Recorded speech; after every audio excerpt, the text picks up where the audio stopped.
Hi, Mary. Thank you for joining us today. Good. I know we've chatted a few times, but you're Mary Lyall, the mother of Suzanne Lyall. Right. So tell us a little bit about your daughter and how we're honoring her on Saturday. Susie was a student at SUNY Albany. She was in her second year, and she went missing on March the 2nd in 1998. And from that moment, my husband and I both decided that we would do a,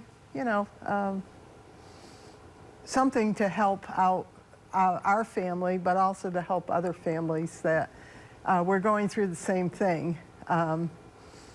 Unfortunately, there wasn't many services at that time, and so we really felt like we had to develop something to help other people. Yeah, absolutely. And I know we've spoken before that you've kind of found some strength in that, giving other people hope. So can you talk a little bit about that? Yes, and it always helps, when you meet other people, to know that you're not in this battle alone. And it really is a battle, because you really have so many things that we have to look at, to try to get that family, back together again, or a family back together again. So basically, this is what we planned, is to help, and let people know what we can do to help them.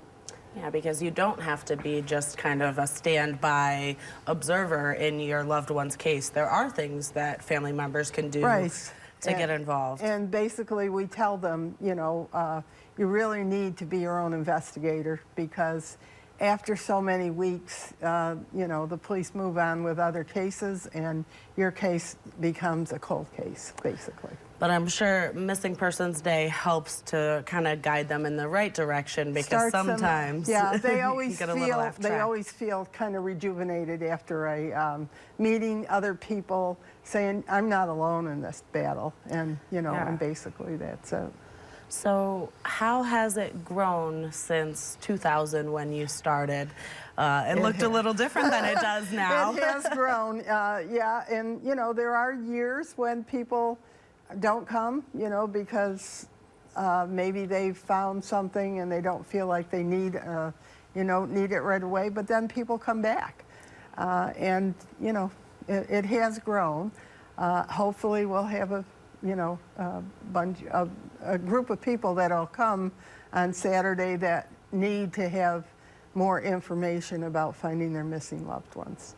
Absolutely. And is there anything you'd like to say to someone who maybe has never been to Missing Persons Day before and they're considering checking it out this year? Just never give up hope.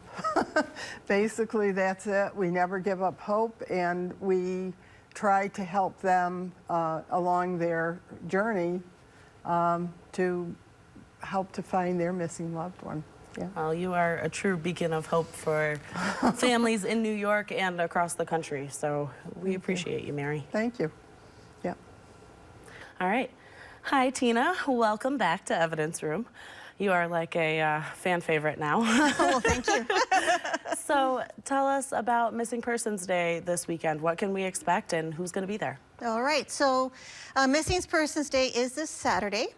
And we have the Center Hope, which is Mary Lyall, and also the Criminal Investigation Resource Center, Russell Sage. We are also assisting. You'll see many of our interns running about, helping out. And what Missing Persons Day is to give awareness to the public, and also to show families that are left behind what other resources they can tap into. And also to remind these families that they have not been forgotten, despite these cases called cold. I not necessarily would call them cold. I would actually call them unresolved and waiting for resolution, because sometimes time helps. Sometimes people not willing to talk back then are more willing to talk today. So the day is open to the public at the New York State Museum. We start between 8 to 9. Will be coffee and pastries. 9 o'clock, the families of Left Behind will be talking about their experiences and their loved ones to get that out there and communicate what they have done. And then at 10 o'clock, we're going to be talking about the various government agencies that are involved to assist the families left behind. Then at 11 o'clock, we have the media. And the importance of the media utilizing this is what Mary Lyall has utilized, is that do not forget about my daughter, do not forget about my loved one, and keep it out there. Yeah. And the amazing thing is that the young adults today become police officers, and they remember seeing this information despite, Susie has been missing for a very long time now, but people know the name because of all the hard work that the Lyalls have done in keeping it out there. And we want to show the families how you can do that by interacting with the media. So at 11 o'clock, we have Channel 6 and Channel 10. And they will be there. And then at 11:30, we have the evidence room, which will be you. We will also have other podcasters that would be there. Another one would be Sheriff Rich Giordano. And he has his own podcast. And what we're going to offer after we're done during lunchtime is for the families left behind to come meet with media or the podcasters and find a time for them to get their loved ones' names out there and send a reminder to the public that our children do matter, our loved ones do matter, and for people to be more aware. This is why this is also open for the public. Now, the afternoon is going to be more educating. It's going to be around, since there seems to be a lot of skeletal remains coming up in the media, that is the topic, unidentified persons and skeletal remains. Okay. So what we have at 1 o'clock, we'll be having the death investigator, Sarah Haller. She'll be talking, and this is what you happen upon when you get the call from the hiker that says, I have found something. And she'll be presenting in the early stages of the investigation. Then we have Mark Desire, who is from the OCME, or the Office of the Medical Examiners, from New York City.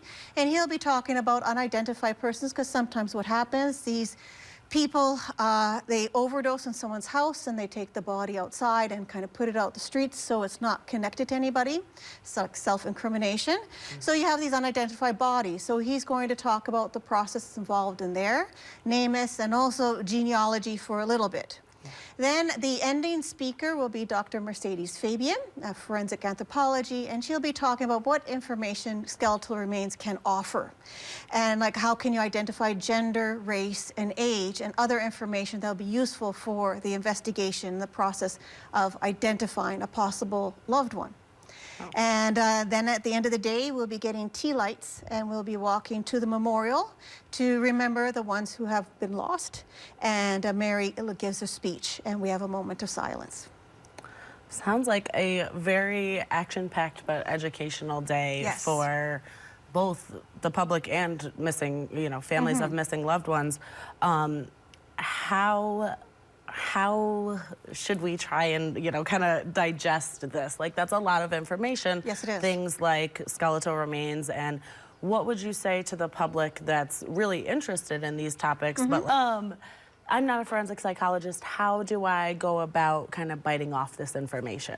I think the good thing is to start and then ask questions. There's plenty of people to ask questions there. There'll be contact information there.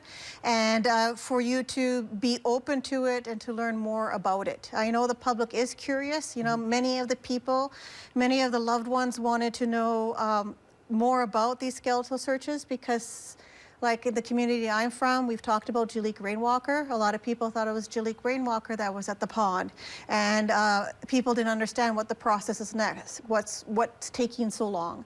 And that's what we're going to be covering. And of course, now in the media, more skeletal remains have popped up. Spring is revealing in the rain a lot of things that weren't uncovered previously. Well, and speaking of those skeletal remains that were found that were at one point thought to be Jaliek's, now they've been identified as the missing woman, Amanda King. Yes. Now there's a whole process that follows that. Okay, yes. We've identified these remains now. Where do we go from here? What happened to her? How do we work backwards? So I'm sure that's, also of interest to the public. It is, and it's going to be an informal event. We're going to have law enforcement present, and they can continue and ask questions. So it's a way that if the families have a question that's related, but we might have another expert, they will be sitting in the audience. And I'm more than happy to come forward and talk, because to provide the information for anybody. Because the more people who know, the more it's going to be passed on to people who are to need to know basis. Yeah, absolutely. It sounds like a very interactive event that's going to be helpful and hopeful for everyone. Thank you very much, Tina. I'll see you Saturday. You're welcome.